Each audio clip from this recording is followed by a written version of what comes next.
ఇవన్నీ ఇప్పుడు మీకు చూపించిన కుట్లే, నేను ఇంకేమి కొత్త ఏం వాడతలేను నేను.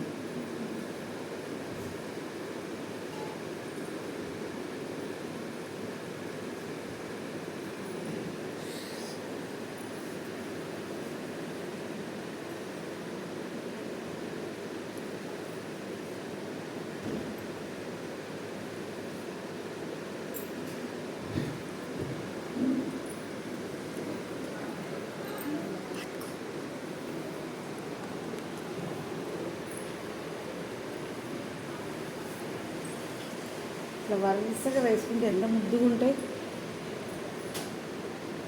ఇది ఒక నాట్ వేసాను, కొన్ని ఫ్రెంచ్ నాట్ వేసుకో, ఆ డబల్ నాట్ వేసుకో, ఆ సింగిల్ నాట్ వేసుకో, ఏ నాట్ అయినా వేసుకో. రెండు రన్నింగ్ స్టిచ్ వేసాను, కాడకుట్టు కుట్టాను. జస్ట్ నేను సింపుల్గా లేజీ తీసుకున్నాను. ఇదే చిన్నగా మీ బ్లౌజ్ల డ్రెస్లో ఎక్కడ వేసుకున్న బేబీ ఫ్రాక్స్కి వేసిన